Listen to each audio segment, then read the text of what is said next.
자, 250페이지에 공주회사 협회 볼게요.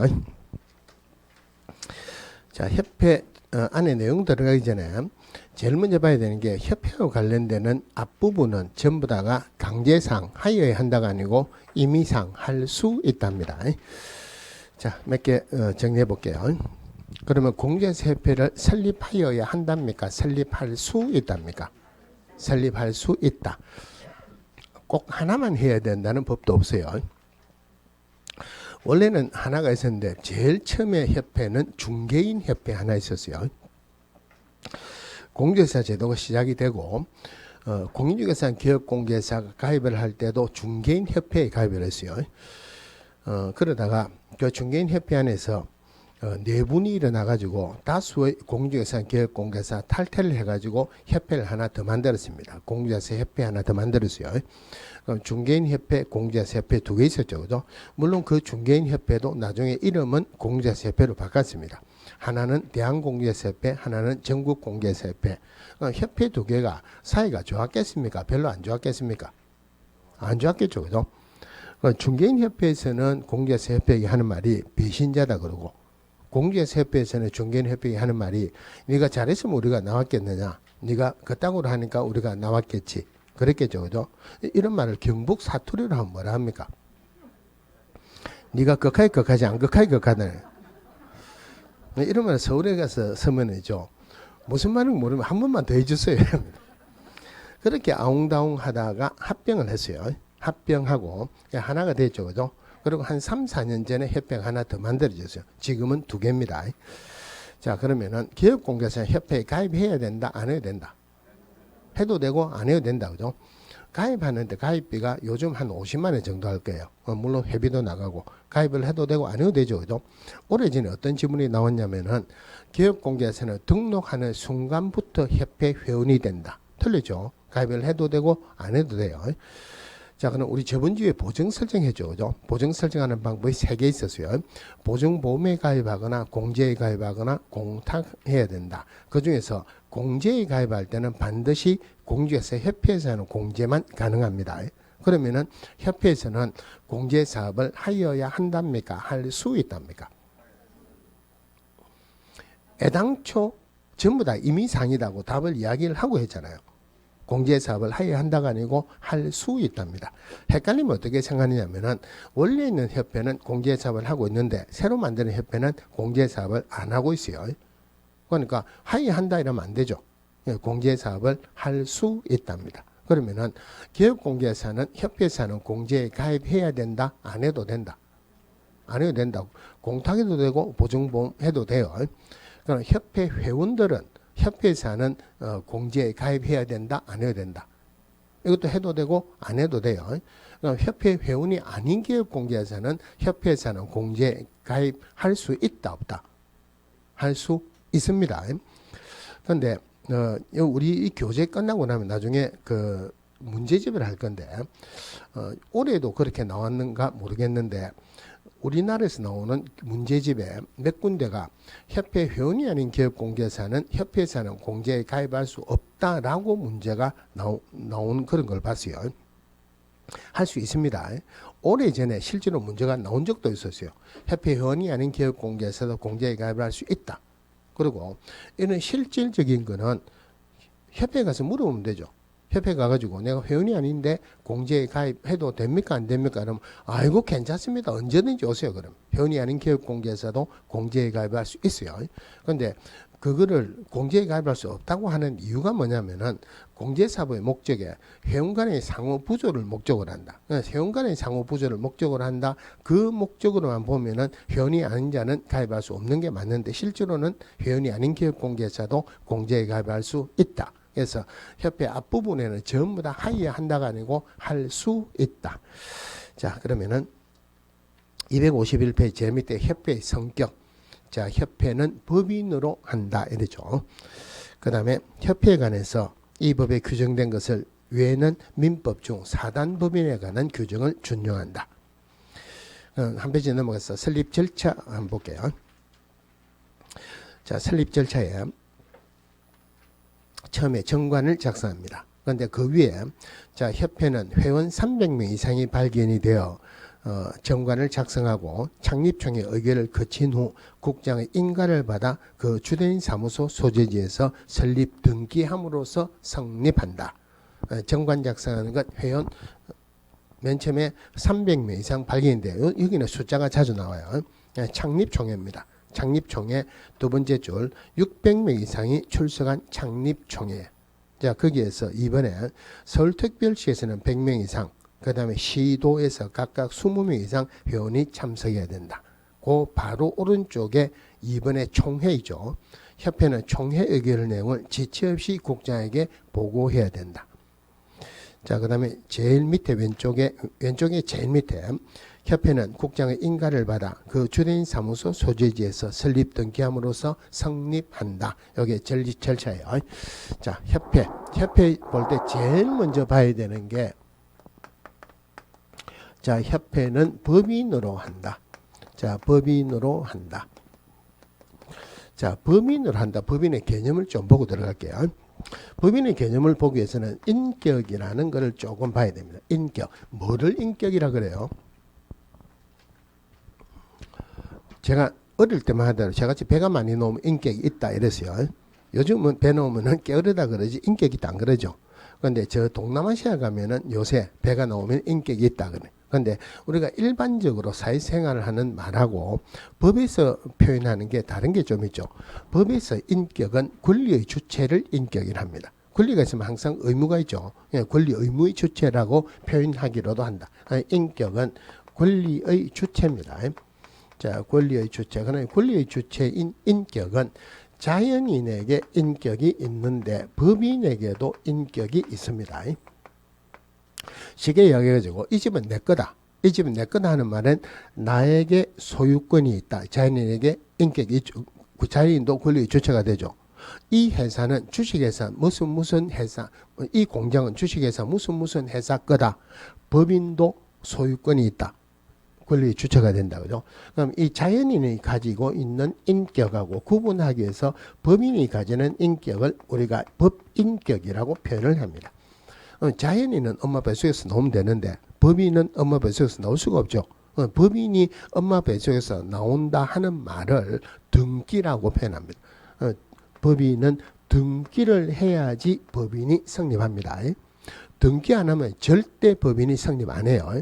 그럼 이게 어디서 이런 표현이 나올 수 있냐면은 우리 공법 시간에 주택조합 하는 거 나오는 아직까지 그까지 안 가겠네요. 자, 주택조합이 우리 공법 시험 범위에서 법이 세 군데 나와요.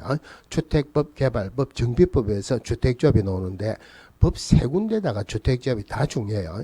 그 중에서 주택법의 주택조합은 법인으로 한다는 규정은 없습니다. 개발법하고 정비법에서 주택조합은 법인으로 한다 이래 됐어요. 그냥 그거 할 때 그 주택조합 설립할 때는 시군구청장 인가를 받아야 돼요. 그러면은 개발법과 정비법에서 주택조합은 시군구청장의 인가를 받음으로써 성립한다. 맞다 틀렸다? 법인으로 하니까 무슨 말이 있어야 성립한다? 등기함으로써 성립한다. 그러니까 법인이라는 말이 나올 때는 등기라는 말이 없으면 절대 성립을 안 하는 거예요. 요거에 설명하면 되는데 자, 이왕 나온 김에 자, 권리의 주체입니다. 자연인 빼고 권리의 주체다. 자연인 빼고 권리의 주체인데 등기를 안 했습니다. 등기를 안 했다. 법인이다 아니다. 등기를 안 한 법인 아니죠. 그죠? 법인 아니다. 그러면은 권리의 주체인데 등기를 안 했다. 뭐라고 표현하느냐 하면은 법인격 없는 사단이다. 법인격 없는 사단이다. 또는 권리 능력 없는 사단이다. 이렇게 표현합니다. 대표적으로 우리 아파트에 가면 입주자 대표회 있죠. 이것도 법인격 없는 사단이에요. 물론 아직까지 민법에서 여기까지 나가지는 않았겠지만은 집합 건물의 소유 및 관리에 관한 법률 거기 보면은 아파트에 입주자 대표회하고 비슷한 입주자 대표회 비슷한 그런 것도 있어요. 그것도 법인격 없는 사단입니다. 하여튼 여기에서는 중요한 것은 법인으로 한다 하는데 이 법인은 비영리 사단법인이에요. 비영리 사단법인이다. 그래서 쉽게 얘기하면 법인을 사단으로 모인 사단법인, 돈으로 모인 재단법인 이렇게 나눌 수 있는데 이거는 사단법인이에요. 사단법인이니까 사단법인이고 비영리입니다. 나중에 공제사업을 하는 것도 비영리로 합니다. 그러면 사단법인이니까 우리 공인중개사법에서 별도로 규정되고 있지 않는 것은 민법의 사단법인 규정을 준용한다. 요거 틀리게 두 번 나오세요. 재단법인에 관한 규정을 준용한다. 조합에 관한 규정을 준용한다. 이랬는데 사단법인이니까 사단법인에 관한 규정을 준용합니다. 자, 그러면 협회 설립 절차 읽어봤죠. 한번 볼게요. 자, 설립 절차. 자, 처음에 발기인 총회를 거칩니다. 협회가 법인이니까 초반에는 일단 법인 설립 절차하고 똑같아요. 발기인 총회를 거쳐가지고 발기인 총회에서 정관을 작성한다. 이제 우리 저번 주에 이거죠. 보증 설정할 때 공탁금 기업공개사 사망하거나 폐업한 날로부터 몇 년 이내는 회수할 수 없다. 3년 이내 회수할 수 없다. 왜 3년 이내세요? 공탁금 세자니까. 발기인 세자니까 몇백 명 이상? 300명 이상 출석을 해요. 숫자가 잘 나옵니다. 300명 이상 출석해가지고 정관을 작성합니다. 이 정관을 창립총회에서 의결을 해요. 그럼 창립총회에서는 600명 이상이 참석을 해야 됩니다. 600명 이상 참석을 해야 되는데 그 중에서 서울에서 100명 이상 나머지 시도에서 각각 20명 이상 참석을 해야 된다. 여기서 300명, 600명, 100명 요게 갔다 왔다 해가지고 틀리게 자주 나와요. 요 숫자 잘 보시고. 그다음에 총회 의결 사항은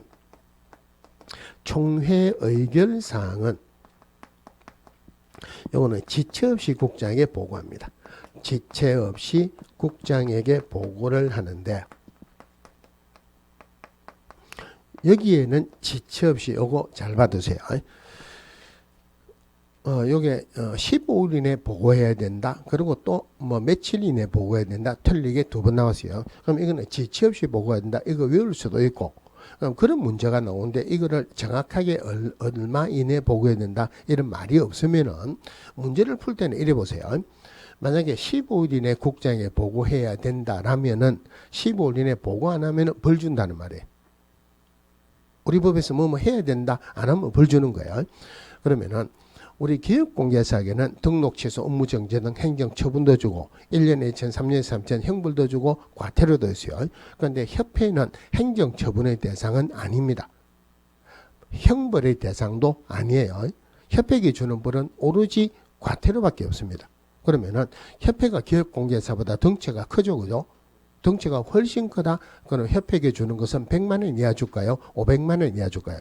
500만 원 이하다. 그럼 협회는 좀 이따가 나오겠지만 국장의 인가를 받아야 돼요. 그럼 협회는 국장 소관이다. 그럼 협회에 주는 과태료는 누가 부과한다? 국장이 부과한다. 국장이 부과한다 하는 말은 과태료는 얼마 이하다? 500만 원 이하다. 근데 그러면은 협회는 형벌의 대상도 아니고 행정처분의 대상도 안 된다 그랬죠. 오로지 과태료 대상이에요. 그럼 이게 만약에 15일 이내 국장에 보고해야 된다라면은 15일 이내 보고 안 하면 과태료 줘야 되죠. 벌 주는 건 과태료밖에 없어요. 그런데 이 과태료에 이거 보고 안 했다고 과태료 준다는 규정이 없어요. 그러니까 이게는 절대 구체적인 숫자가 들어가면 안 된다고 그죠. 지체 없이 국장에게 보고해야 된다.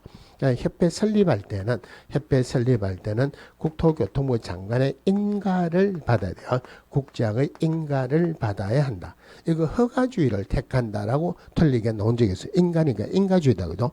그럼 옛날에는 협회 설립 절차할 때는 약방의 감초처럼 나오는 지문이 협회는 이런 과정을 거쳐서 국토교통부 장관의 인가를 받아서 성립한다. 맞다 틀렸다? 아까 협회는 뭐로 한다? 법인으로 한다. 법인으로 한다. 무슨 말이 있어야 성립한다? 등기함으로써 성립한다. 그래서 맞음으로 등기함으로써 성립한다. 법인이니까 등기란 말이 꼭 들어야 돼요. 자, 그 다음에 협회 구성 볼게요. 253회 재류에 자, 협회는 정관이 정하는 바에 따라 시도의 지부를 그 다음에 시군구에 지회를 둘 수 있다. 협회가 지부를 설치한 때는 시도의사에게 지회를 설치한 때는 등록관청에 신고해야 된다. 자, 협회의 조직인데 협회의 조직에 옛날에는 협회의 주된 사무소는 서울특별시에 둔다 하는 규정이 있었어요. 우리 법에서 뭐뭐 한다 하는 말은 하여야 한다 이 말입니다. 그러면 서울특별시에 반드시 주된 사무소를 두어야 한다 이 말이죠. 그죠? 그런데 그 규정은 없어졌어요.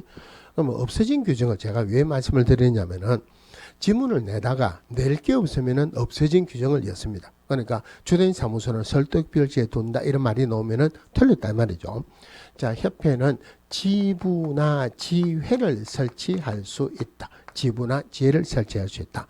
제일 먼저 봐야 되는 게 하나는 시도에 둘 수 있고 하나는 시군구에 둘 수 있어요. 그러면은 보통 지부가 큽니까? 지회가 큽니까? 보통 지부가 크죠. 그런데 제가 몇 년 전에 포항에 가고 어떤 식당에서 식사를 하는데 달래게 요식업 협회에서 나온 달래기였어요. 보니까 경상북도 지회 포항시 지부 이래 놨더라고요. 거기서는 지혜가 더 크다 이 말이죠. 그러니까 그래 보면 헷갈리니까 어떻게 되는지 외우기만 하면 되죠. 그죠? 지부, 지회, 지자가 똑같죠. 부하고 해만 구분하면 되죠. 부로 시작하는 우리나라에서 제일 큰 도시가 뭡니까? 부산, 이건 다 알죠. 부산은 시도에 들어간다, 시군구에 들어간다.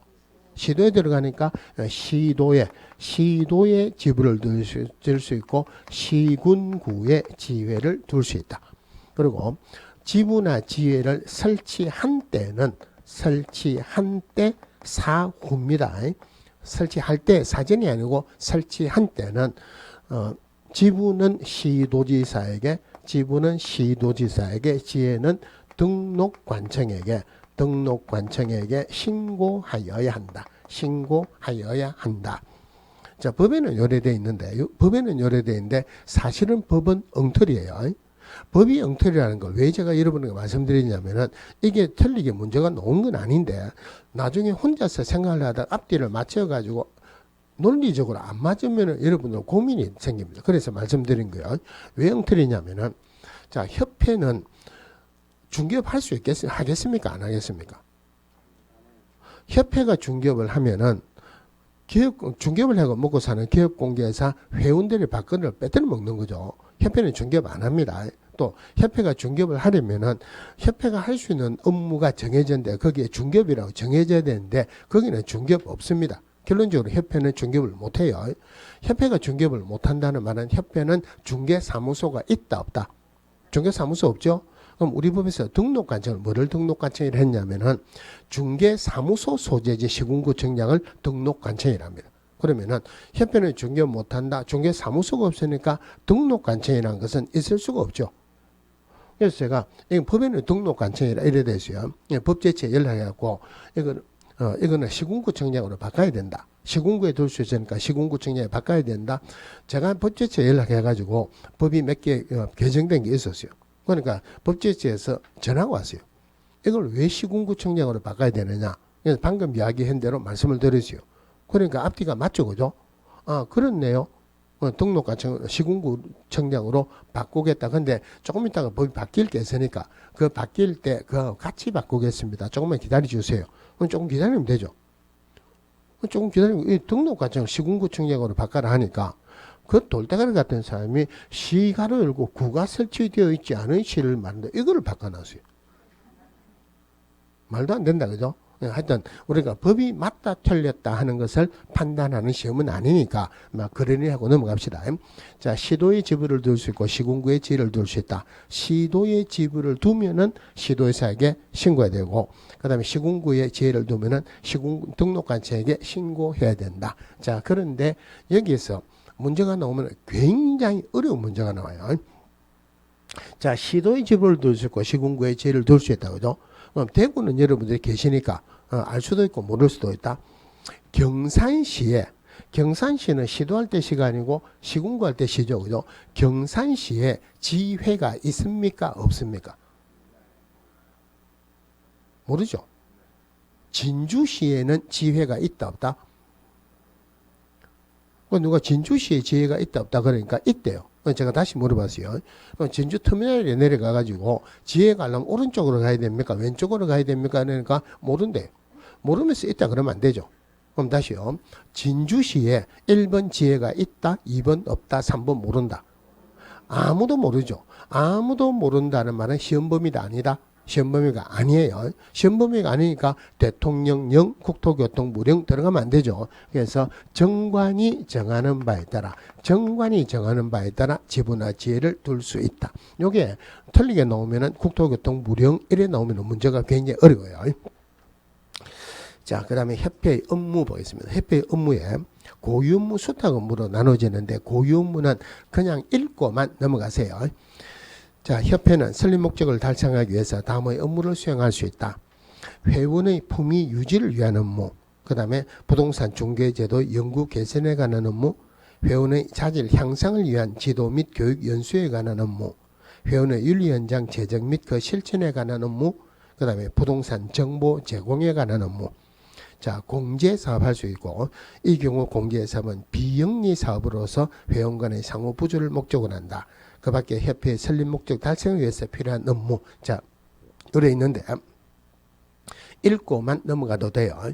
자, 근데 개념을 한번 잡아야 되는 게, 우리가 상식적으로 생각할 때, 협회는 지금 우리 같이 공인중개사를 준비하는 사람을 위한 단체겠습니까? 공인중개사를 위한 단체겠습니까? 공인중개사를 위한 단체겠죠. 한 단계 더 갑시다. 협회는 공인중개사를 위한 단체라고 봐야 된다.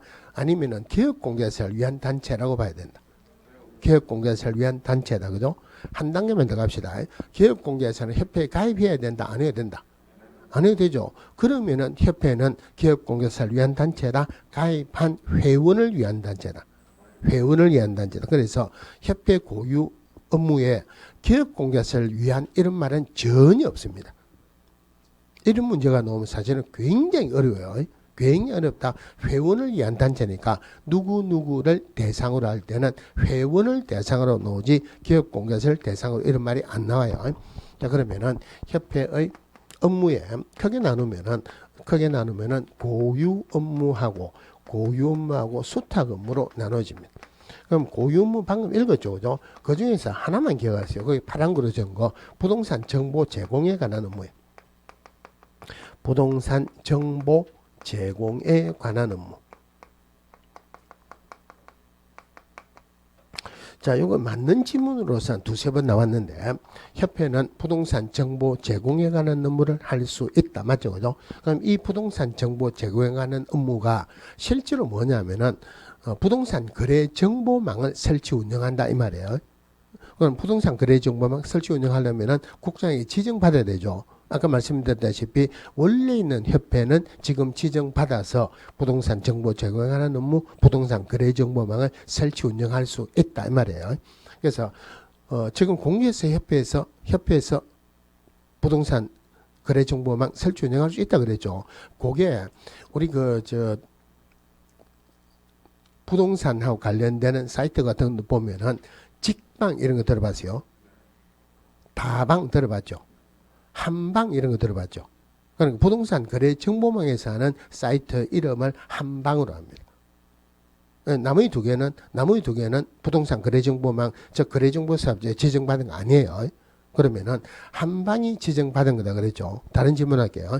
직방, 다방, 한방 중에서 오로지 개업공개사만 가입할 수 있는 것은 뭐겠습니까? 한방 부동산 거래 정보망에는 개업공개사만 가입할 수 있죠. 그죠? 그래서 나머지 거는 여러분들이 일반인들도 앱 깔아가 볼 수 있어요. 그런데 한방, 즉 부동산 거래 정보망 거래 정보 사업이 지정받은 한방은 개업공개사 아니면은 가입이 안 됩니다. 등록번호가 들어가야 돼요. 자, 그 말을 부동산 정보 제공에 관한 업무라고 표현했어요. 자, 수탁 업무 들어가기 전에 우리 교재에 보면 이거 하고 난 뒤에 업무 위탁이 있는데 그거 잠깐만 먼저 볼게요. 교재까지 볼 필요가 없고. 자, 업무 위탁에 자, 법에서 국토교통부 장관, 국장 그리고 시도지사 그리고 등록관청은 업무의 일부를 대통령령으로 정하는 누구에게 위탁할 수 있다. 이랬어요. 위탁할 수 있다. 자, 업무 위탁 이게 답니다. 국장, 시도지사, 등록관청은 업무의 일부를 위탁할 수 있다. 이게 다라 그랬어요. 자, 질문할게요. 등록관청이 업무를 위탁하면은 시도지사에게 보고해야 됩니까? 국장에게 보고해야 됩니까? 왜요? 그러니까 이게 다라 그랬잖아요. 다른 말로 보고 규정이 없다는 말. 옛날에는 보고했는데 지금은 보고 규정이 없어요. 그래서 제가 국장 지도사 등록관청은 업무의 일부를 위탁할 수 있다. 이게 다라 하는 이유가 보고한다, 승인받는다 이런 말이 없다는 말이에요. 그럼 실제로 그 밑에 들어가 가지고 자 실무교육, 그 다음에 연수교육, 직무교육. 자 실무교육, 연수교육, 직무교육의 실시권자는 원칙적으로 누굽니까? 원칙적으로 시도지사죠. 시도지사니까 업무의 업무를 누가 위탁할 수 있다? 실시권자가 시도지사니까 시도지사가 위탁할 수 있죠.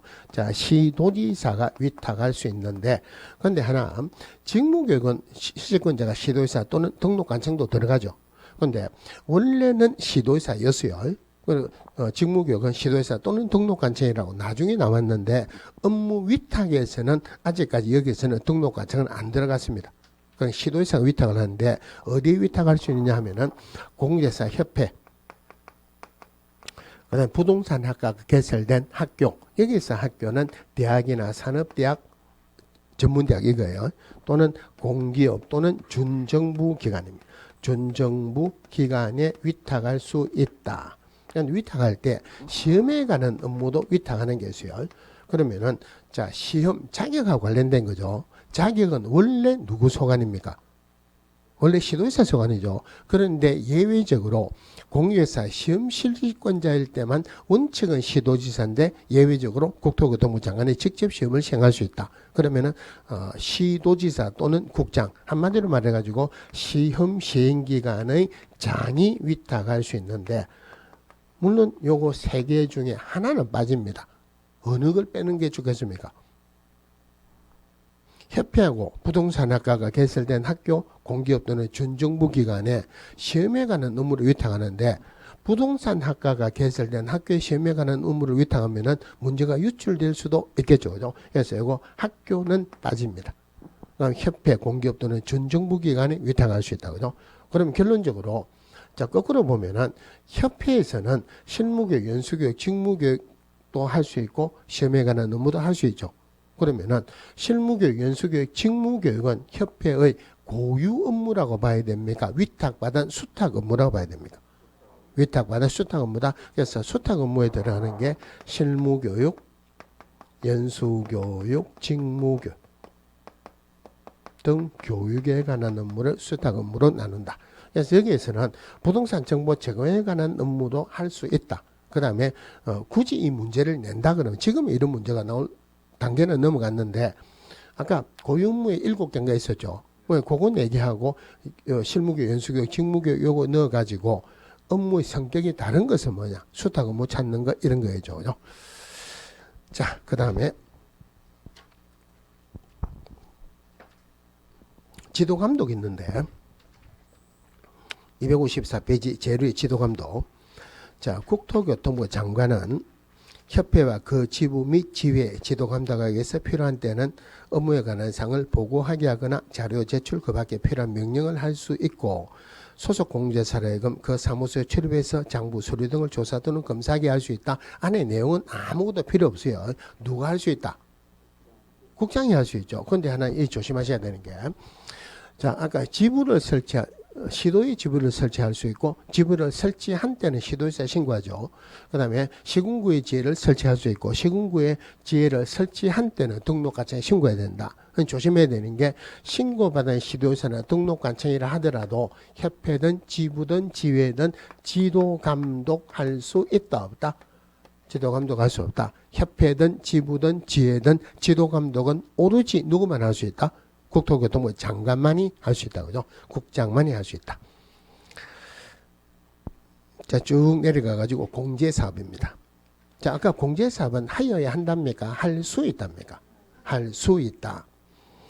그 다음에 오른쪽에 다른 것들은 제가 안 읽는 거는 그냥 한번 읽어보시고 넘어가세요. 굳이 외우려고 생각하지 마세요. 안 나옵니다. 나오더라도 틀리게 안 나옵니다. 자, 오른쪽에 3번에 공제규정. 자, 공제사업을 하고자 하는 때는 255페이지에 255페이지 중간에 3번. 자, 공제사업을 하고자 하는 때는 공제규정을 제정해서 국장의 승인을 얻어야 된다. 개정할 때도 마찬가지로 승인을 얻어야 된다. 그 다음에 쭉 내려가고 박스 제일 밑에 책임준비금. 자, 책임준비금 적립비율은 공제사고 발생률 및 공제금 지급 등액은 등을 종합적으로 고려해서 정하되 공제료 수입액의 100분의 10 이상으로 정한다. 공제료 수입액의 100분의 10 이상으로 정한다. 그 다음에 한 페이지 넘어가서 공제사업의 관리입니다.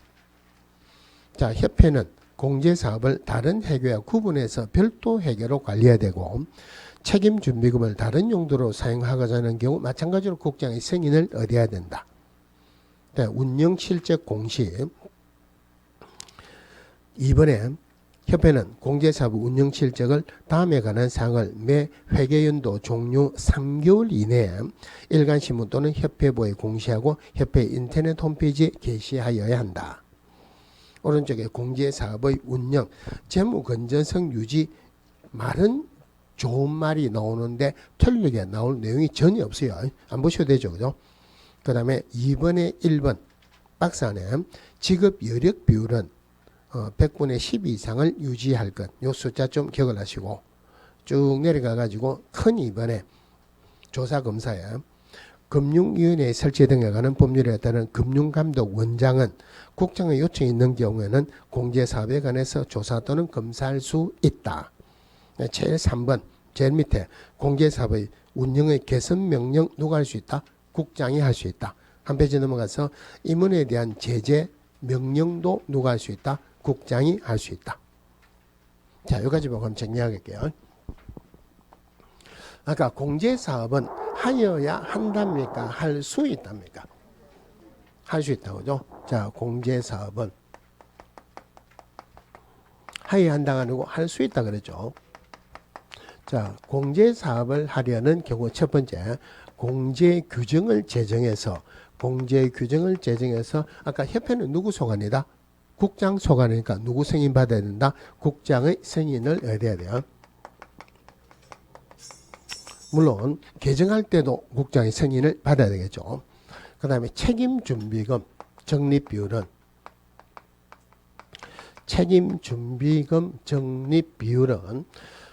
100분의 10 이상으로 한다는데 책임준비금이 뭔지를 알고 들어갑시다. 자, 책임준비금 하기 위해서는 은행하고 관련된 거 설명드린 게 제일 여러분들이 이해하기에 빠릅니다. 자, 은행에서 돈을 버는데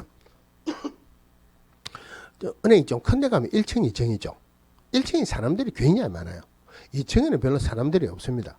그런데 1층에는 요즘은 의자들이 대기한다고 의자들이 있죠. 그리고 요즘은 가면 번호표 뽑아가지고 대기하면 됩니다. 거의 몇 년 전만 하더라도 번호표 이런 거 없었고 그냥 줄 서가 있어야 돼요. 그런데 요즘 번호표 하니까 외국 사람도 우리나라 은행에 가가지고 그래 신기하다. 그래 신기해. 근데 2층에는 애당초 의자에 앉아있어요. 컴퓨터 앞에 보면 전부 다 의자에 앉아있는데 사람들이 별로 없어요. 그럼 1층에서 돈을 많이 벌겠습니까? 2층에서 많이 벌겠습니까? 은행에서는 주로 2층에서 돈을 맡아버려요. 외환 쪽이에요. 그럼 이제 2층이 없다고 가정하면은 은행에서 돈 버는 방법이 낮은 이자로 예금을 받아가지고 높은 이자로 대출해가지고 돈을 벌죠. 그죠? 그럼 은행에서는 돈을 제일 많이 버는 방법이 예금 받은 거 전부를 대출해주면 돈을 제일 많이 벌겠죠. 이제 그래 했는데 누가 내 돈 주세요 하고 예금한 사람이 청구를 하면 줄 돈이 없죠. 그래서 그걸 주기 위해서 일정 부분은 꼭 가지고 있어야 돼요. 그걸 책임준비금이라고 그래요. 보통 은행에서도 책임준비금은 100분의 10 이상입니다. 그럼 이것도 마찬가지로 100분의 10 이상인데 100분의 10 이상으로 한다. 근데 자, 협회에서는 우리 법에서 물론 이게 틀리게 나올 건 없는데 협회가 있으면 공제사업하고 다른 사업을 회계 처리를 별도로 해야 돼요. 제일 쉽게 이야기하면은 요거하고 이거하고 돈 갔다 왔다 하지 말라는 말이에요. 그럼 공제사업에서는 공제료 받는 게 있죠. 사고 나면 공제금 지급하는 것도 있죠. 그럼 다른 사업에서는 돈 들어온 거 있습니까? 없습니까? 예를 들어서 회원으로 가입하면 가입비 받죠. 교육하면 교육비도 받죠. 직원도 월급 줘야 되죠. 두 개 나가 돈 들어오고 나가는 게 있는데 이 돈 갔다 왔다 하지 말라는 말이에요. 그러면은 책임준비금은 공제 부분에서 나오는 거예요. 그러니까 책임준비금은 공제료 수입액의 100분의 10 이상 할까요? 협회 총 수입액의 100분의 10 이상 할까요? 협회는 공제료 수입액의 100분의 10 이상으로 한다. 100분의 20 이상으로 한다라고 틀리게 한번 나왔고, 협회 총 수입액의 100분의 10 이상으로 한다라고도 틀리게 놓은 적도 있었어요. 자, 물론 책임 준비금을 다른 용도로 사용하려는 경우도 국장의 승인을 받아야 됩니다. 자, 그 다음에 공제사업 운영실적을 공시합니다. 자, 공제사업 운영실적을 공시하는데 언제 하느냐? 매 회계연도 종료 후, 매 회계연도 종료 후 3개월 이내 합니다. 3개월 이내. 3개월 이내에 하는데 거기에다가 2개월 해가지고 꽃표 하세요. 왜 2개월 해가 꽃표 하느냐면은 여기는 꽃표라는 말을 쓰죠. 저는 어디 가더라도 꽃표라는 말 하면은 서죠 물어봅니다. 왜 그러냐면은 몇 년 전에 청주에 가가지고 수업을 하는데 이거 꽃표 하세요. 그러니까 아무도 꽃표를 안 해요. 꽃표 하세요. 그러니까 아무도 안 해요. 왜 누가 하는 말 꽃표가 뭡니까? 이래요. 이제 영표 꽃표 할 때 꽃표 가니까 가위표 이래. 꽃표라는 게 곱하기 할 때 곱을 좀 발음 세게 하니까 꽃표죠, 그죠? 딴 데 가는 꽃표 모르는 데도 있어가지고 꽃표가 뭔지 이래 물어봤어요. 자, 옛날에는 2개월이 냈어요. 근데 우리나라 공제사업 운영실적 공시하는 게 물론 이 그 공제사업이 공인중개사 협회만 할 수 있는 건 아니에요. 대부분의 협회에서도 공제사업을 하는데 전 2개월에서 3개월로 바뀌고 있는 추세입니다. 근데 공제사법에서는 이미 바뀌었어요. 그럼 틀리게 나오면 2개월이라 나오겠죠, 그죠? 근데 3년 전에 6개월이라 나왔어요. 그러니까 그 6개월로 낸 출제위원은 우리나라 전반적인 공제사업에 대해서 내용을 잘 모른다는 말이에요. 6개월로 나오면은 시험 치는 우리 입장에서는 땡큐죠. 공제사업 운영실적을 회계연도 종료 3개월 이내 합니다. 자, 그 다음에 아까 협회는 누구 소관이다? 국장 소관이다. 그러면은 임원에 대한 제재 누가 할 수 있다? 국장이. 시정명령 누가 할 수 있다? 국장이. 나머지 전부 다 국장이 하니까 굳이 안 봐도 되죠. 단지 하나 공제사업에 대한 조사검사. 자, 공제사업에 관한 조사검사. 공제사업에 대한 조사검사를 누가 하느냐 볼 때는 공제사업에 대한 조사검사가 뭔지를 먼저 생각하세요. 자, 그러면은 공인중개사 기업공개사가 보증 설정할 때 1억 원 이상 해야 되죠. 1억 원에 해당하는 1년치 공제료가 20만 원 정도 된다 그랬죠. 사고가 발생하면 최고 얼마까지 물어줘야 됩니까? 최고 1억 원 물어줘야 되죠. 그럼 7천만 원 사고가 났다. 얼마 물어줘야 된다? 7천만 원 물어줘야 되죠. 자, 7천만 원 물어줬어요. 그리고 기업공개사에게 당신 때문에 물어주니까 내놔라 구상권을 청구하죠. 그럼 기업공개사 받는데 물어주는 거는 물어줘야 되지만 문제는 기업공개사가 받아온다는 보장이 없죠. 돈이 없으면 못 받아오죠. 소송을 하든 어떻게 하든 돈이 없으면 못 받아오죠. 그죠? 겨우겨우 해가지고 5천만 원을 받았어요. 협회에 들어갔거나 하는 말이 와, 그 사람 돈이 없어가 탈탈 털었는데 4천만 원밖에 없더라. 1천만 원 호지만 넣고 그럴 수도 있죠. 한마디로 말하면은 공제료 수입을 얼마나 정확하게 받았느냐, 공제사고가 발생했을 때 얼마나 정확하게 공제금 지급했느냐, 얼마나 정확하게 구상권 행사해서 돈 받아오느냐, 돈 들어오고 나가는 거 조사검사하는 거예요. 그런데 국토교통부 장관은 돈 들어오고 나가는 거 전문가다 아니다? 전문가 아니다, 그죠? 물론 책상 밑으로 돈 받아가지고 호주머니에 넣고 집에 갖다 주는 것은 잘 알 수도 있겠죠. 요즘은 안 그럴 거예요, 그죠? 근데 그래 받아가지고 집에 갖다 주면 다행입니다. 무슨 말이냐면 옛날에 신영균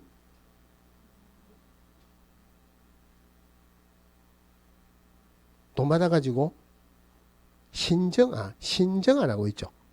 신정한테 다른 데 돈 받아 신정아에 갖다 주고 온 나라에 쪽팔리게 뭐 사랑하니 어쩌고 저쩌고 돈 받아가 집에 갖다 주겠습니까? 그거 주겠습니까? 그 소주머니 돈 받아 집에 갖다 주면 다행이다 하는 말이 그 말이에요. 여기까지만 하고. 국토교통부 장관은 돈 들어오고 나가는 게 전문가는 아니다, 그죠? 그래서 요거는 전문가가 금융감독 원장이에요. 공제사업에 대한 조사검사는 국토교통부 장관의 요청을 받은 금융감독 원장이 할 수 있다. 금융감독원장은 여기에 딱 한 번 나옵니다. 돈 들어오고 나가는 거, 조사 검사하는 것, 요거만 금융감독원장이 할 수 있다. 자, 그 다음에 오른쪽에 공제사업운영위원회 볼게요. 자, 운영위원회 설치. 파란 거 보면은 협회의 운영위원회를 둔다. 둔다 하는 말은 두어야 한다 이 말이죠. 자, 그 다음에 심의감독 그런 문제 나올 거 없고 위원회 수입니다. 위원회 수 19명 이내로 한다. 그 다음에 위원은 운영위원회 성별을 고려해서 다음의 사람으로 구성한다. 이 경우 2미 3에 해당하는 위원회 수는 전체 위원회 3분의 1 미만으로 한다. 읽고만 넘어가시고 틀리게 나올 건 없고. 그 다음에 한 페이지 넘어가서 임기. 자, 임기는 두 번째 줄 2년으로 한다. 그죠? 2년으로 하는데 1회 안에서 연임할 수 있다. 위원장 및 부위원장은 위원 중에서 각각 호선한다. 그 다음에 회의의 2번 볼게요. 운영위원회 부위원장은 위원장이 보좌하며 위원장이 부득이한 사유로 직무를 수행할 수 없는 때는 그 직무를 대행한다. 그 다음에 그 밑에 과반수 찬성으로 의결한다. 이래 보시면 되고 운영위원회 한번 볼게요. 자, 운영위원회 자체는 안 중요합니다. 운영위원회 자체는 안 중요한데 우리 법에 위원회가 두 개가 있어요. 제일 앞에 우리 공유교사 제도할 때 정책심의위원회 있었죠. 그죠? 그거하고 비교를 하는 게 중요해요. 지금은 사실은 앞에 한 거하고 뒤에 한 거하고 비교할 단계는 아닙니다. 왜냐하면은 앞에 한 거 기억난다 안 난다? 안 납니다. 언제 기억이 나냐면은 한 두세 번, 서너 번 들어야지 기억이 나고 기억이 나야지 비교가 되는데 요거는 비교를 해야 돼요. 비교를 하기 위해서 정책심의위원회 먼저 보면은 자, 정책심의위원회는 국토교통부에 둔다가 아니고 둘 수 있다. 국토교통부에 둘 수 있다. 정책심의위원회 위원장은 국장이 하는 것도 아니고 국장이 지명하는 것도 아니고 제1차관이 한다 그러죠. 그러면은 정책심의위원회 7자죠.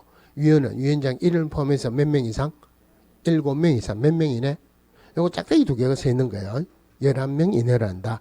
임기 몇 년 할까요? 임기 2년이죠. 그 다음에 정책심의위원회 7자니까 소집할 때 며칠 전까지 통보한다? 7일 전까지. 부득이한 경우에는 하루 전까지 통보도 된다는 예외도 있어요. 자, 그런데 운영위원회는 절대 국토교통부 들어가면 안 돼요. 협회에 둔답니다. 협회에 둔다. 둔다 하는 말은 두어야 한다는 말이에요. 국토교통부 들어가면 안 되고 둘 수 있다 들어가면 안 돼요. 그럼 중요한 것은 협회 두자가 중요합니다. 둔다 두자가 중요해요. 그럼 두자가 중요하다는 말은 위원은 몇 명 이내로 한다?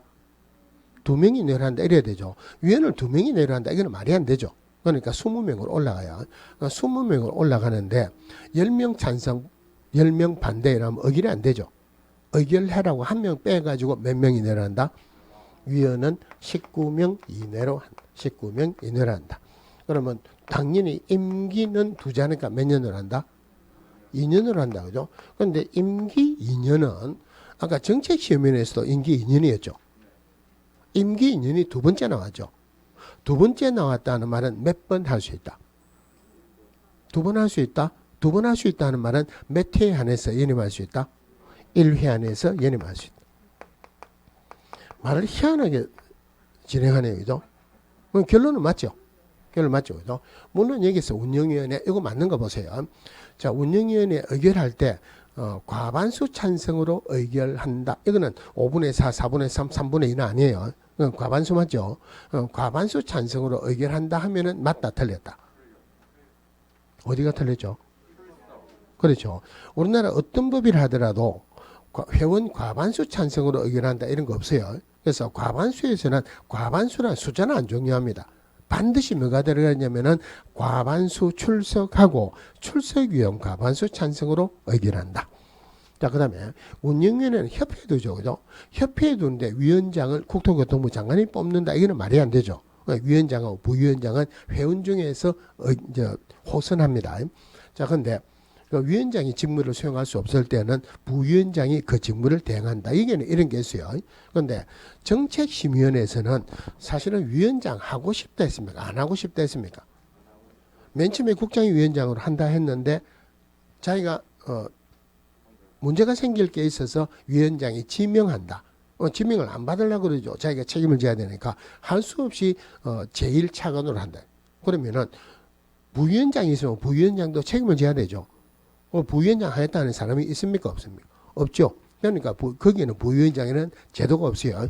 여기에는 위원장, 부위원장 호선하고 위원장이 부득이한 사유로 직무를 수행할 수 없는 때는 부위원장이 그 직무를 대행한다. 여기 문제가 나올 때 어떻게 하면 나왔냐면은 정책심의위원회 위원장이 직무를 수행할 수 없을 때는 부위원장이 그 직무를 대행한다.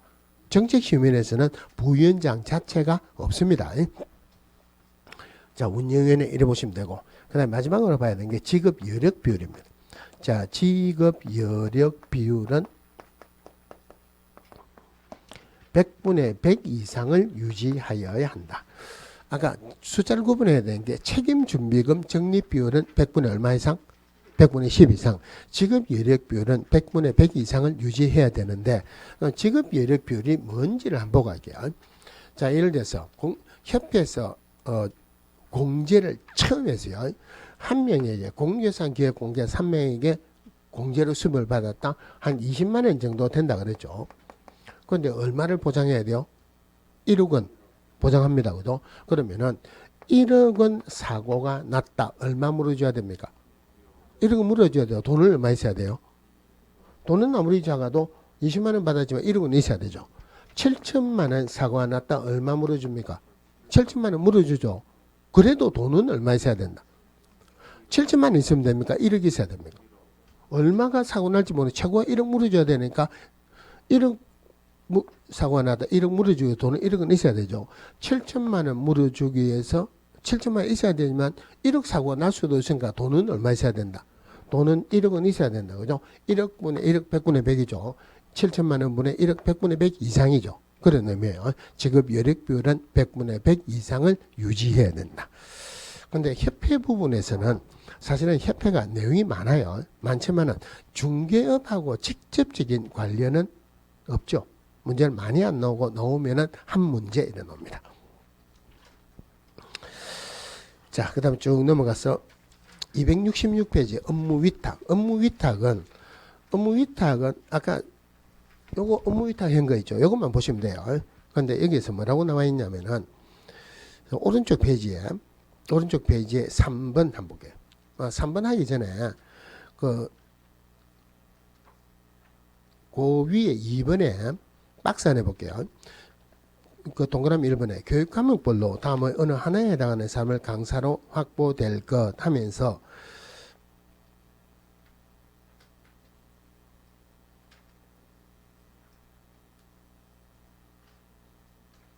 디귿 한번 봅시다. 교육과목과 관련된 분야의 석사학위 취득 후 연구 또는 실무 경력이 3년 이상인 자. 아까 석사학위 소지자로서 몇 년?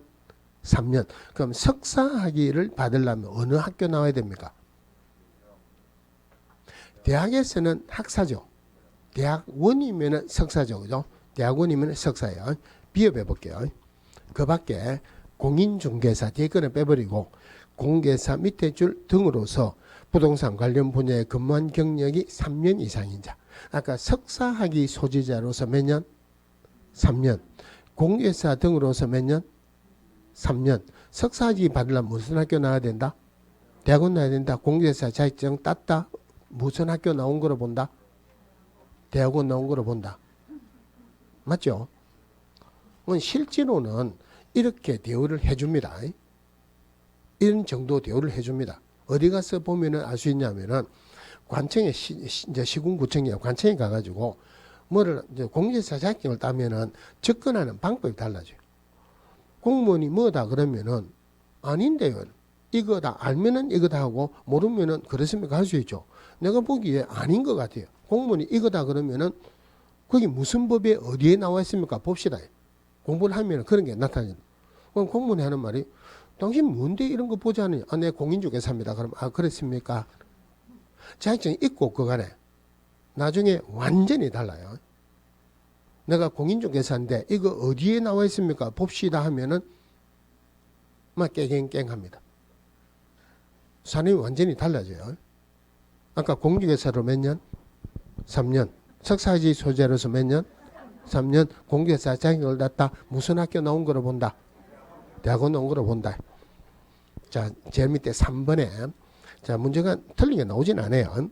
자, 시도지사 또는 시험 시행기관의 장은 여기서 말하는 시도지사는 실무교육, 연수교육, 직무교육의 실시권자인 시도지사예요. 그러면 시험 시행기관의 장 한마디로 시도지사 또는 국토교통부 장관이죠. 자, 교육 업무 또는 시험 시행의 업무에 관해서 위탁한 때는 위탁받는 기관의 명칭, 대표자 및 소재지와 위탁 업무의 내용을 관보에 고시하여야 한다. 이래 되죠. 그죠? 틀리게 나올 건 없는데 이걸 왜 제가 말씀을 드리냐면은 관보에 고시하는 것, 무슨 과목 할 때 이런 거 나옵니까? 공법에서 나오죠. 그럼 고시하는 방법이 두 개가 있어요. 관보에 고시를 하는 경우도 있고 공보에 고시하는 경우도 있죠. 그죠? 관보에 고시는 누가 합니까? 쉽게 얘기하면 중앙정부에서 고시할 때는 관보예요. 즉 장관이 할 때는 관보해야 합니다. 그런데 시도지사나 등록과정 지방자치단체의 장은 관보에 고시할 수 있는 끝발이 안 돼요. 그럼 어디에 고시한다? 공보에. 그럼 시도지사가 관보에 고시한다? 말이 됩니까? 안 됩니까? 말이 안 되죠. 그죠? 근데 이거 나왔다고 틀렸다 하지 말라는 말이에요. 법에서는 이러니까 그러니 하고 넘어갑시다. 또 하나 이유가 제가 공법은 모르지만 이런 정도 안다고 자랑하는 거예요. 자, 그 다음 넘어가시고 자, 행정 수수료 볼게요. 자, 수수료를 냅니다. 자, 행정 수수료 이래 되죠.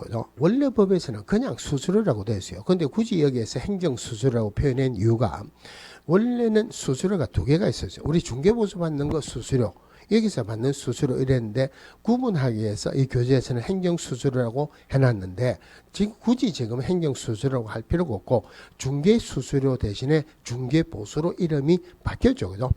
자, 수수료는 자, 수수료 내는 건 박스 안에 한번 볼게요. 자, 시도지사가 시행하는 공제사 자격시험에 응시하느냐, 시험 응시할 때 수수료 낸다.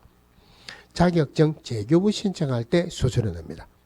중개사무소 개설 등록 신청할 때 수수료 내고, 등록증 재교부 신청할 때, 분사무소 설치 신고할 때, 설치 신고 확인서 재교부 신청할 때 수수료 낸다. 6개 요거 자주 나와요. 자, 제일 먼저 기본적으로 나오는 문제가 수수료 내는 게 아닌 게 뭐냐, 이게 가장 기본적인 문제입니다. 6개 외워야 되죠. 그죠? 근데 외울 게 얼마나 많은데 이걸 다 외운다. 이거는 조금 좀 문제가 많아요. 그럼 수수료는 한마디로 여기는 자기 시험에 관한 게 먼저 나왔는데 저는 자격보다는 등록하고 관련된 게 어떤 부분에서라도 문제가 많이 나와요. 저는 순서를 다르게 합니다. 자, 맨 처음에 등록 신청할 때 수수료 낸다. 그죠? 그럼 등록 신청하면은 나중에 뭐 받습니까? 등록증 받죠? 그럼 등록 과정해 주는 거, 등록증 제일 밑에 시군구청장 도장 찍어서 내주겠죠. 공무원이 도장 찍어서 주는 것은 반드시 도장값 받습니다. 그 도장값을 우리 법에서는 수수료라고 합니다. 자, 다른 이야기 할게요. 자, 임대차 계약을 체결했어요. 주택이 임대차 계약을 체결했다. 임대차 계약을 체결하면은 현실적으로 제일 먼저 뭐 해야 됩니까? 임대차 계약을 체결했다. 임차인은 이사를 들어갔든 안 들어갔든 전입신고를 했든 안 했든 현실적으로 동사무소하고 확정일자 먼저 받아야 되죠.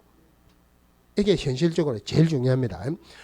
그런데 사실은 물건이 임대차, 전세권이 임대차보다 더 강하죠. 그런데 주택임대차나 상가임대차는 실제로 우리 개인에게는 전세권 설정하는 것보다 임대차 계약을 체결해가지고 확정일자를 받는 게 훨씬 유리합니다. 결과적으로 보면. 그러면 확정일자 받으러 갈 때 뭐 가져가야 된다? 계약서 가져가야 되죠. 계약서 문본 가져가야 되죠. 또 뭐 가져가야 됩니까? 방금 했잖아요. 공무원이 도장 찍어주면 무조건 뭐 해줘야 된다? 도장 수수료 내야 되죠. 그러니까 등록 신청하면은 등록증 받으니까 수수료 내는 것 같다. 그 다음에 등록증 재교부 신청할 때 수수료 낸다. 당연하겠죠. 그죠? 그 다음에 분사무소 설치 신고합니다.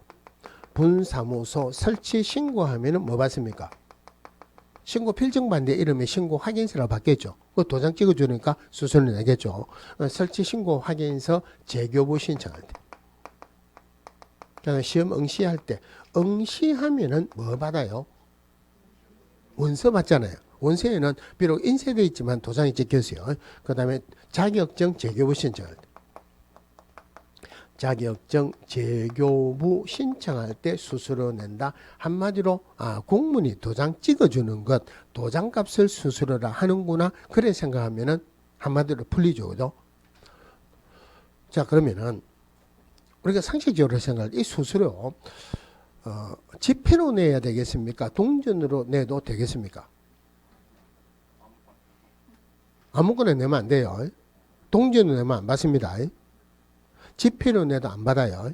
무슨 말이냐면은 공무원에게 현금을 주는 것은 뇌물이에요. 맞죠? 그럼 이 수수료를 어떻게 내냐?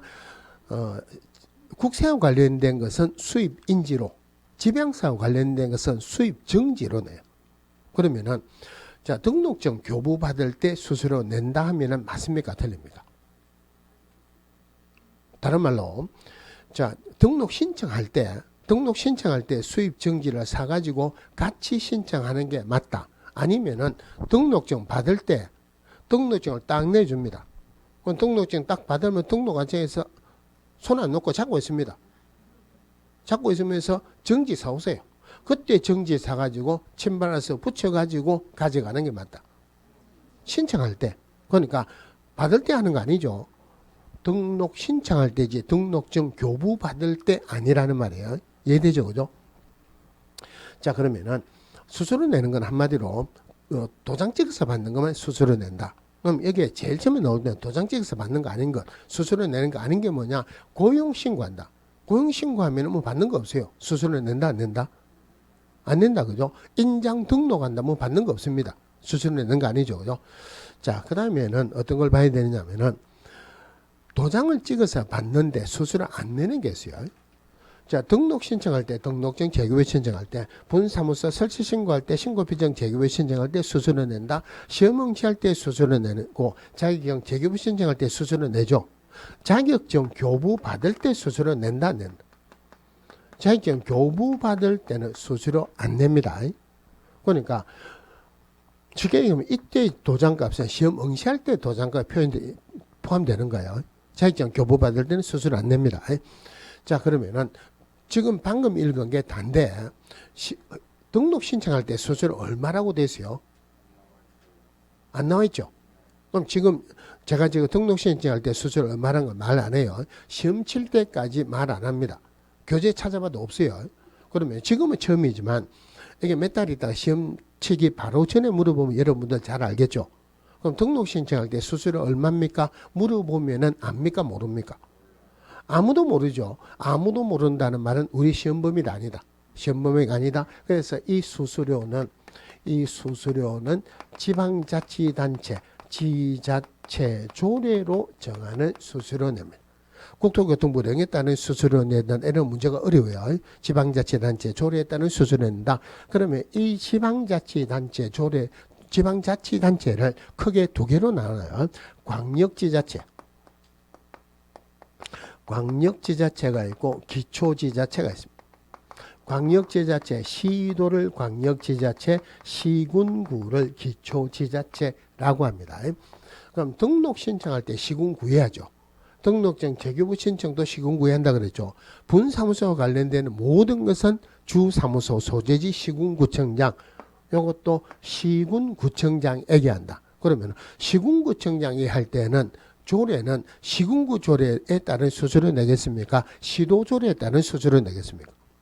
당연히 시군구 조례죠. 시군구 조례. 그러니까 정확하게 표현해갖고 시군구 조례라고 해도 되고 더 크게 지방자치단체 조례라고 해도 돼요. 또 시험 응시하고 자격증 재교부 신청 자격하고 관련된 것은 원칙은 시도지사 소관이죠. 그러니까 이거 더 정확하게 표현하면은 시도조례예요. 시도조례. 시도조례라고 해도 되고 지방자치단체 조례라고 해도 된다. 대신에 요 시도조례로 정한 것은 예외가 있습니다. 요거는 시도조례를 정하는 것은 예외가 있다. 요거 생각하세요. 쉽게 이야기하면은 아직까지 예외를 볼 단계는 아닌데, 자, 시험 응시할 때 원래 시험 실시권자는 누구예요? 시도지사죠. 그런데 예외적으로 국토교통부 장관이 직접 시험을 시행할 수도 있다. 국토교통부 장관이 시험 칠 때, 시험 실시권자일 때 서울 조례로 받느냐, 대구 조례로 받느냐, 부산 조례로 받느냐, 이거 문제가 되죠. 명색이 장관이 실시권자인데 조례에 따른 수수료를 받는다 쪽팔린다는 말이에요. 그러니까 국토교통부 장관이 시험 실시할 때는 그럴 때는 시도조례가 아니고 지방자치단체 조례가 아니고 국토교통부 장관이 결정 공고하는 수수료. 그 다음에 요거 두 개를 누구에 위탁했을 때는 위탁받은 자가 위탁한 자의 승인을 얻어서 결정 공고하는 수수료. 그게 오른쪽에 기타 수수료로서 국장이 자기 시험을 시행하는 경우는 오른쪽 이제 첫 번째 줄 끝에 국토교통부 장관이 결정 공고하는 수수료입니다. 이럴 때는 지방자치단체 조례 아니죠. 그 다음에 시험 업무를 위탁할 때 공개사 자기 시험 또는 자격증 재교 의무를 위탁한 경우는 해당 의무를 위탁받은 자가 위탁한 자의 승인을 얻어서 결정 공고하는 수수료. 그런데 예외는 나중에 보셔도 돼요. 하여튼 수수료 내는 건 한마디로 도장 찍어서 받을 때 수수료 낸다. 그런데 자격증 교부 받을 때는 수수료 안 낸다 그랬죠. 제일 중요한 것은 수수료 얼마인가 압니까 모릅니까? 모르니까 시험범위 아니죠. 지방자치단체 조례에 따른 수수료 낸다. 자, 그 다음에 포상금 나오는데 포상금은 잠시 쉬다가 보겠습니다.